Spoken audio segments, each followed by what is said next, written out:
Je viens de comprendre que toutes les dénominationnels qui croient que Branham est un prophète, la plupart sont des farceurs. Ils prennent le café qu'ils ont chauffé plusieurs fois. Au lieu de faire le café, ils ont fait la bouillie du café. Après, ils boivent ça pour stimuler les nerfs. Ils sont des ivrognes. Ils veulent sentir quelque chose. Mais la Bible parle ici. Est-ce que vous me suivez? Parle du vin. C'est-à-dire, dans vos fêtes, le vin ne peut pas manquer. Dans vos communions, même le liqueur fort ne peut pas manquer. C'est la pratique dénominationnelle. Ce sont les balamites qui viennent toujours changer la vraie parole pour donner des mensonges. Nous devons prendre le vin. Nous devons prendre la bière. Nous devons prendre même les liqueurs fortes. Parce que, regardez le verset qui dit quoi? Tout ce qui te fera plaisir, tu mangeras devant l'Éternel ton Dieu, et tu te réjouiras toi et ta famille.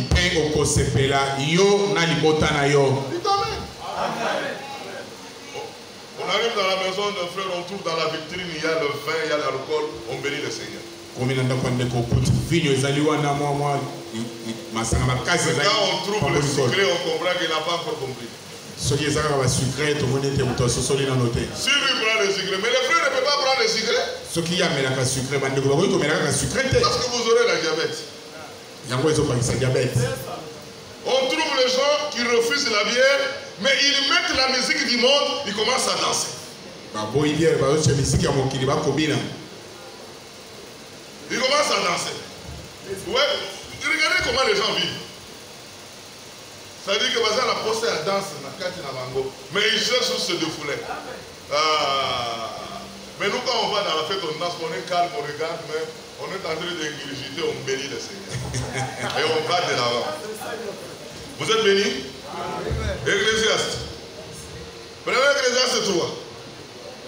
Ecclésiaste 3. Ecclésiaste, nous n'avons pas mis ça.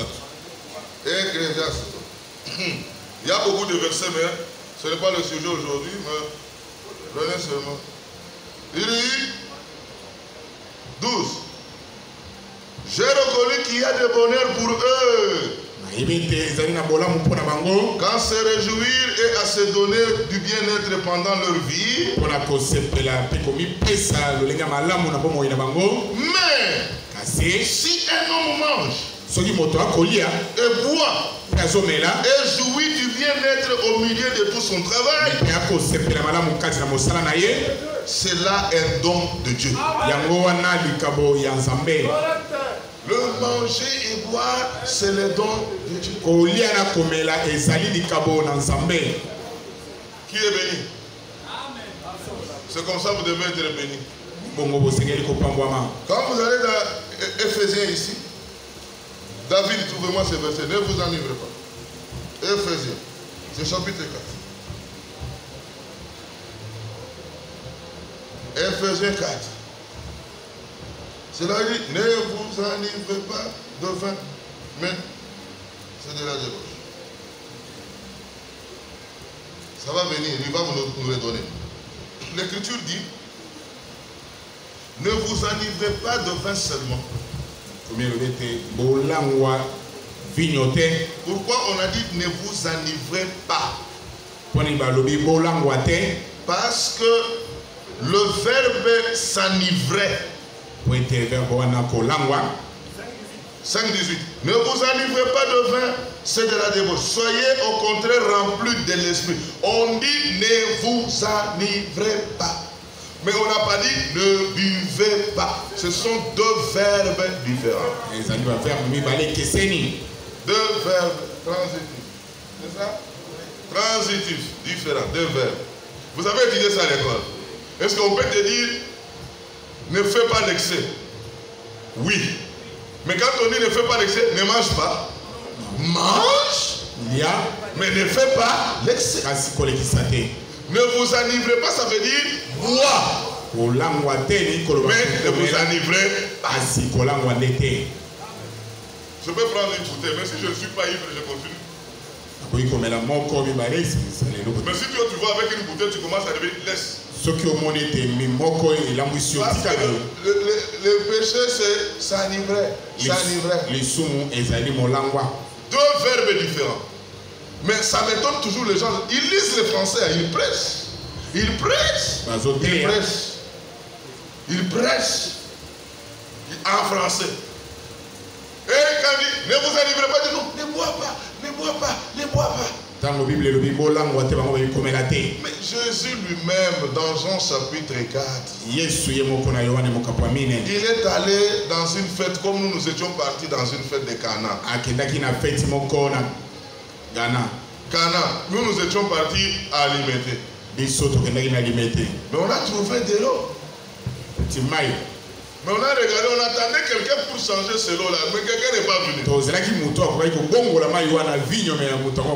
nous amène le sucre, on dit non, ça c'est la diabète.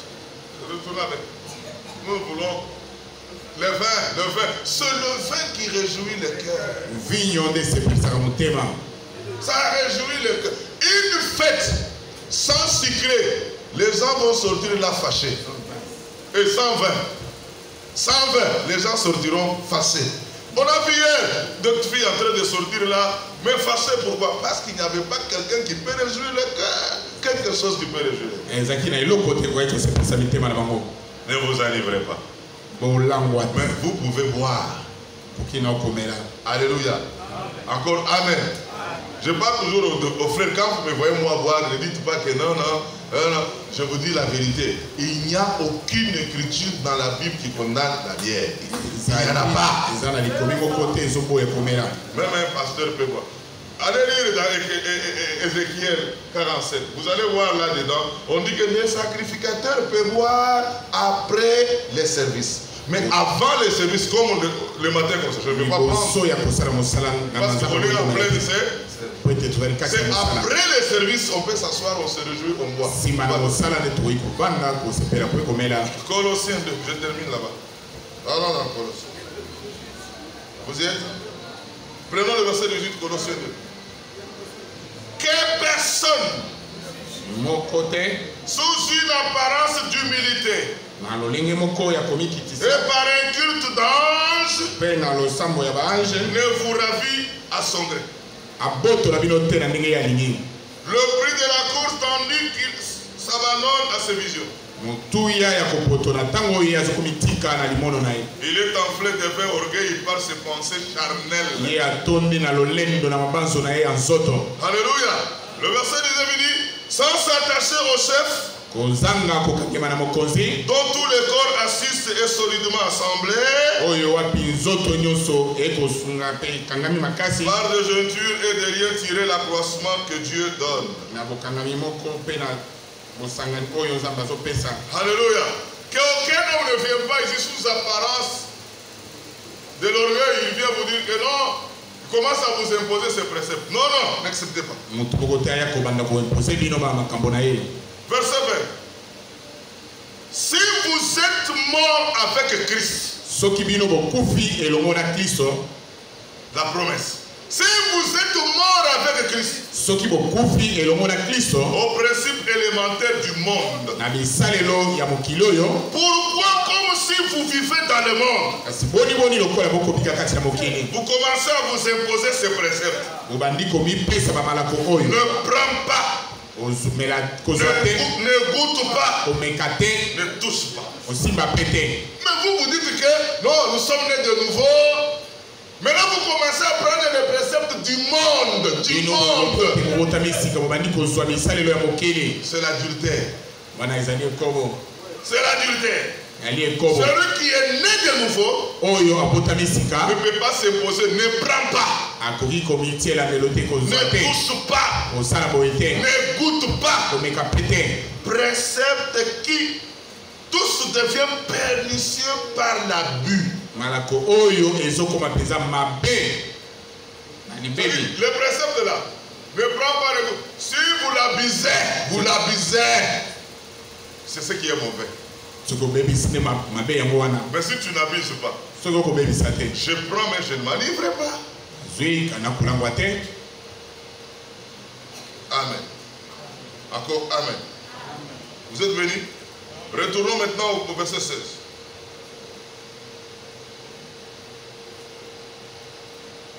Il dit 14. Il a effacé l'acte dont les ordonnances nous condamnent. Et qui subsiste contre nous en le clouant à la croix. Il a dépouillé les dominations et les autorités. Les a livrés publiquement en spectacle en triomphant d'elle par la croix. Que personne donc ne vous juge au sujet de manger ou de boire, ou au sujet d'une fête, d'une nouvelle lune ou de sabbat. C'est l'ombre de choses à venir. Mais le corps est en Christ. Alléluia. Encore Amen. Vous êtes bénis? Oh non, si tu bois solo ya masanga mensonge lukuta ya bapasteur ya Kinshasa baomela na bandako na bango baye pa bandimi bakomi kokosa soki Nzambe apesi mbongo abenir yo ya kolia ezali ya komela ezanga te mela et bénissez-les. Amen. Vous êtes éclairés? C'est ça la prédication à envoyer ces gens. On va les envoyer. Parce que j'ai demandé à quelqu'un dans les fesses, je l'ai trouvé, je l'ai envoyé. Il va voir, il va écouter les choses. Amen. Parce que la prédication de vendredi a créé la panique. Tu as vu dans la rencontre de frères. Quand j'ai largué ça, il y a des réactions. On va lui dire, ah, frère Benelli a bombardé les sous. Mais au lieu de dire frère Etienne, frère Benelli a bombardé les sous. Moninga a tourné na Goma. A bombardé Nini. La namate yawana. C'est Christ qui bombarde. Nous ne sommes que des instruments du Seigneur. Vous êtes éclairés? Qui est béni? Bon, maintenant je vais vous dire. Si quelqu'un ne boit pas, bon, c'est pour des raisons de santé aussi. Le docteur peut dire ne prend pas l'alcool. Mais cela ne peut pas être un sujet pour commencer à interdire les gens. Parce qu'il n'y a pas une doctrine pour ça. Nous on croit tout simplement qu'on peut ou ne pas. Mais ne nous appelez jamais dans les fêtes de cigarettes. Tout ça c'est la confusion parce que vous voulez aller choisir les femmes en dehors de la promesse. Maintenant la femme viendra chez toi, tu ne boiras pas. On les observe, là ils vont finir. C'est pourquoi il faut se choisir dans l'assemblée. Là vous croyez la parole. Les frères sont devenus très intelligents. Ils disent que non, si j'emmène de dehors, frère, je vais faire tout, il va changer. Qui t'a dit qu'il va changer? Alors changer, l'âge de Pergame, c'est l'âge qui a commencé à 320, 312, et l'âge est allé jusqu'à 606. Et le Pergame est dans l'an 312 qui non dans l'an 606. Après Jésus-Christ.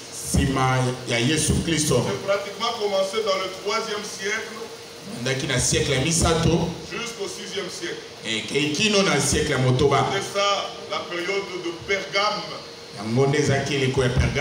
Le mot Pergame Et le Beliwana Pergame. Ça veut dire mariage. Et l'Ikoloba Libala. C'était la chrétienté apostate. Et Zalaki Boklisto. La chrétienté qui avait renié la vraie foi.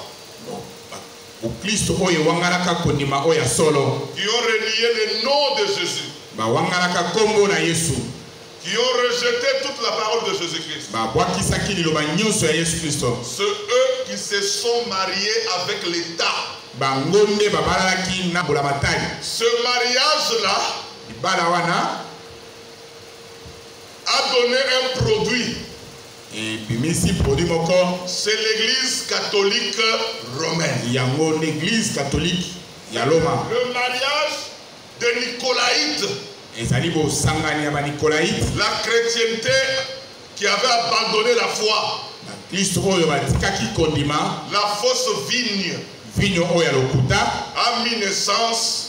Cette union avec l'État a donné naissance à une église qu'on a appelée l'église Sangani na bango na ngula matari ya moni pesi potama église catholique. Cela s'est fait à 325. Yango isalemaki na l'an 325. Qu'est-ce qu'il y a eu là-bas? Nini isalemaki kuna. Regardez dans cette écriture, on nous dit vers la fin, on nous dit ce que j'ai contre toi. Suka kuna bazolo bete oyo nazana yango potelemela yo. Tu as des gens qui sont attachés à la doctrine de Nicolaïte. Parce que dans le premier âge, non, Nicolaïte d'abord. Parce que dans le premier âge, le Nicolaïte était d'abord l'œuvre de Nicolaïte. C'était des murmures entre le faux croyant qui voulaient qui refusait la conduite du Saint-Esprit. Il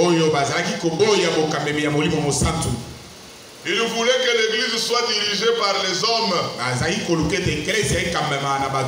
Alors, eux soutenaient ça qu'on ne peut pas se réunir comme ça sous la conduite de l'Esprit, mais nous voulons nous organiser comme le monde, qu'on puisse avoir un chef et les subalternes.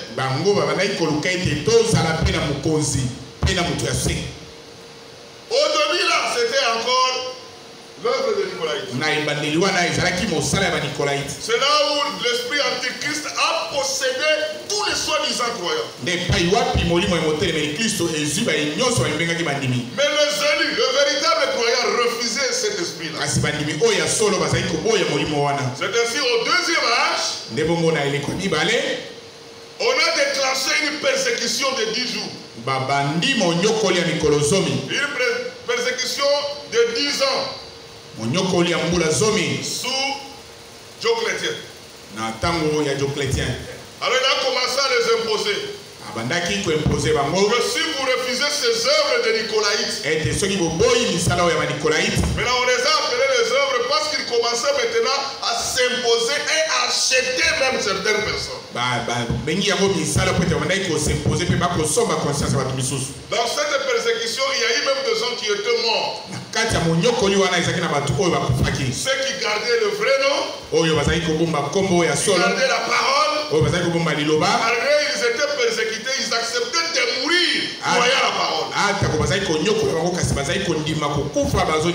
C'était une forte persécution. Ça tuait beaucoup de gens. Tout ça c'est pour qu'ils les empêchent à ne pas prêcher l'unicité de la divinité. On les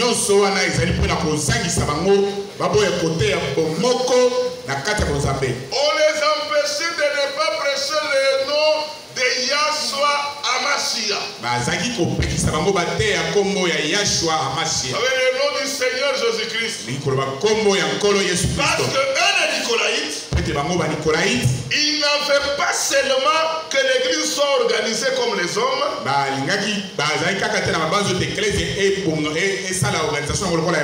mais eux voulaient aussi introduire la Trinité de Babylone. Parce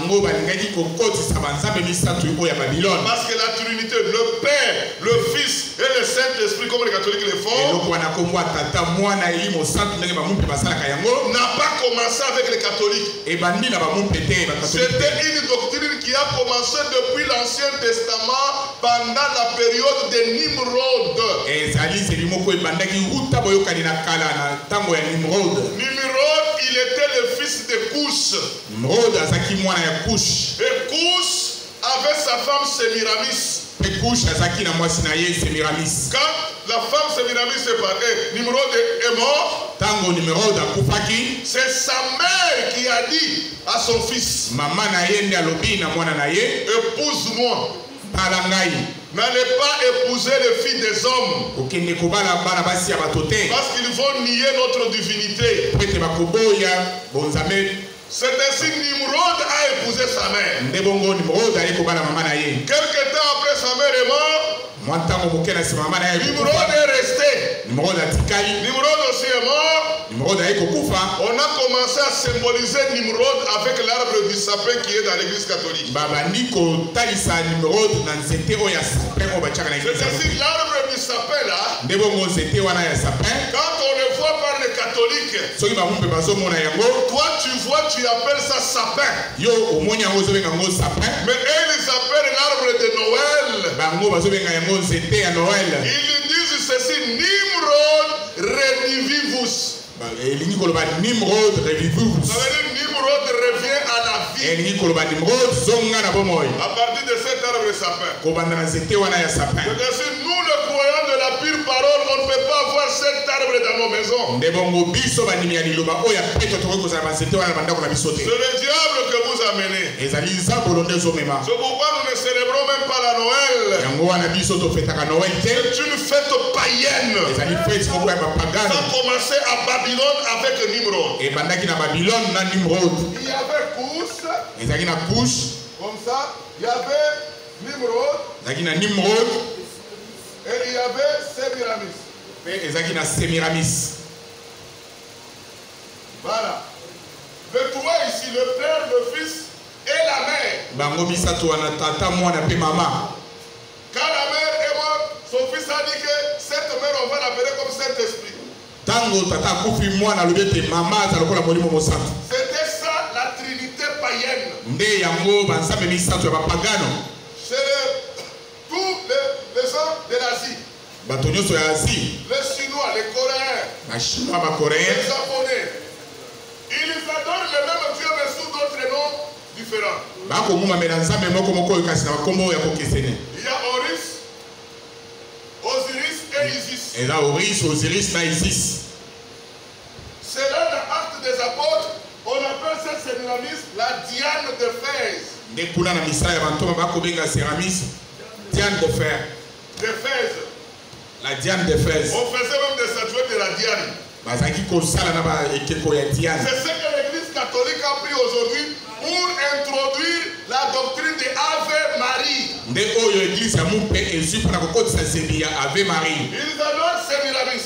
Après, je vous dis ouvertement, leur mari apparaît seulement dans des pays d'Europe. Dans les pays catholiques. Leur mari n'a jamais apparu dans le monde musulman. Et pourtant, s'il était le véritable, il allait apparaître chez les musulmans pour les convaincre. Non, ce sont des vieilles sorcières européennes.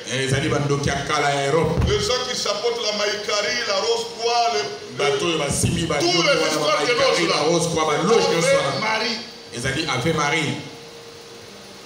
C'est le diable. Mais l'église est venue, il a dit non, on va dire le Père, le Fils et le Saint-Esprit. Et même on appelé la Sainte Trinité. C'est l'impure Trinité, pas la Sainte Trinité. Comment ils ont commencé? C'était à l'âge de Pergame. Après l'âge de Smyrne, le même croyant là qui était assiégé par par l'esprit nicolaïte, ils se sont décidés. Ils ont dit, cette fois-ci, pas seulement la persécution, nous allons commencer à tuer les gens. Il y a eu de grandes pressions. Il y a eu de grands soulèvements parmi les croyants. C'est ainsi que dans le soi-disant croyant, il y avait un roi, un empereur qu'on appelait Constantin. Il a dit pour mettre fin à toutes ces choses, il a convoqué tout le croyant qui était dans des églises en ces temps-là. Ils sont venus au nombre de 1500 délégués. Ils ont fait une conférence à Nice. Ne dormez pas, levez ceux qui dorment. Ils ont fait la conférence à Nice. Nice, c'est une ville de la France. C'est là-bas. Ils ont fait la conférence. Et on a choisi même des orateurs qui devraient parler dans cette conférence. C'est cette conférence. On a imposé aux gens que maintenant le baptême doit commencer à se faire au nom du Père, du Fils et du Saint-Esprit.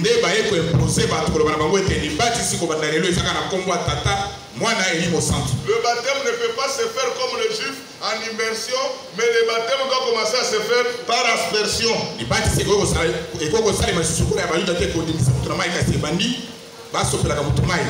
ont dit même les bébés seront baptisés. C'est là où tout est devenu sombre. Cependant que les croyants ne pouvaient pas croire à la Trinité, parce que la Trinité n'est pas dans la Bible. Dieu, le grand Elohim, le grand esprit qui existe par lui-même, il avait dit à Moïse, dit aux enfants d'Israël, écoute Israël, l'Éternel votre Dieu, il n'est qu'un seul. Et Shema Israël, Yahweh Elohim, Yahweh Erai. Et il croyait ça, il récitait, il chantait ça. Même dans leur hymne national, jusqu'aujourd'hui, le juif chante toujours, écoute Israël, l'Éternel est notre Dieu, l'Éternel est un seul. Amen. Amen. Le grand esprit qui existait par lui-même, quand il venait sous la forme de la colonne de feu, il était au-dessus des enfants d'Israël. C'est leur Père qui est au-dessus de nous.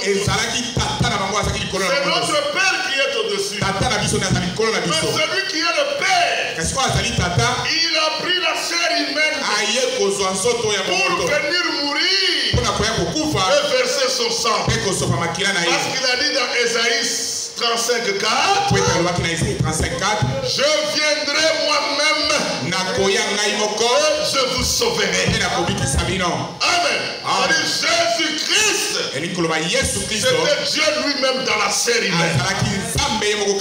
Quand Jésus est mort, il est ressuscité, il est monté dans la gloire. La vie qui était en lui, l'esprit qui était en lui, le Père lui-même est venu se déverser dans les croyants. C'est pourquoi aujourd'hui nous naissons de nouveau. C'est parce que nous avons reçu l'esprit du Père. Nous avons reçu l'esprit de Christ en nous. Il est le Père parce qu'il est au-dessus de nous. Il est le Fils parce que le Père a pris la chair humaine pour me sauver. Il est le Saint-Esprit parce qu'aujourd'hui il est venu sous cette forme pour m'apporter la parole de la promesse. Vous êtes bénis. Nous n'avons qu'un seul Dieu. Nous ne croyons pas à la Trinité sorcière. Nous croyons à l'unicité de la divinité. Le Dieu de l'Israël, c'est le même Dieu de l'Église aujourd'hui. Alors dans cette convention-là, ils avaient obtenu bango bandingi ete banzambe bazala misato. C'est ainsi que vous allez voir cette trinité. Nde bokomona ete banzambe misato oyo. Et ils ont dit qu'à partir d'aujourd'hui l'église ne peut pas être dirigée par le Saint-Esprit. Nde balobi kobanda lelo eklesi ekokokambama na molimo mosantu te. On aura un évêque. Tokozala na évêque. On aura un archevêque. Tokozala na archevêque. Et on aura aussi un pape. Pe pape asengeli kozala. Qui est au-dessus de nous. Eux même l'appeler le successeur de Pierre. Nakobenga ye mokitano ya Petero. Mais je vous dis ouvertement, Pierre n'a jamais été, le pape n'a jamais été le successeur de Pierre. Pape n'a pas mokitano ya Petero te. Mais je vous dis tout simplement, c'est celui qui incarne l'esprit de l'antichrist. Yende alati molimo ya motema ya Kristo. Parce qu'il s'oppose à la parole de la vérité. Pete azotelemela liloba ya solo. Les œuvres de Nicolaïtes. Mais sala ya ba Nicolaïte. Dans l'âge de Pergame, les œuvres sont devenues la doctrine de Nicolaïte. Na eleko ya Pergame misala wana ekomi sebi. C'est la doctrine de la Trinité. Ne sebi wana ya bazambe misatu. Alléluia. Et même appelée la Sainte Trinité. Bango bakobenga yango. C'est la doctrine d'accepter le pape au-dessus de nous. Et avoir des curés dans des paroisses. Et quand vous regardez, toute leur hiérarchie ne se trouve pas dans la Bible. Leur hiérarchie ne se trouve pas dans la Bible. La Bible, on nous montre que Dieu a envoyé les uns comme apôtres, comme prophètes, comme évangélistes, comme pasteurs, comme docteurs. Ce sont les 5 ministères que Dieu a donnés pour l'édification des corps des saints. Et les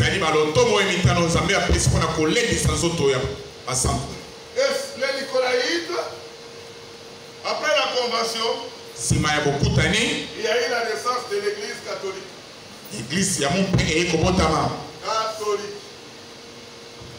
Catholique. Cette église était née à l'an 325. Vous avez vu pratiquement dans le 4e siècle. Mais l'église de Jésus-Christ a commencé depuis le 1er siècle. Mais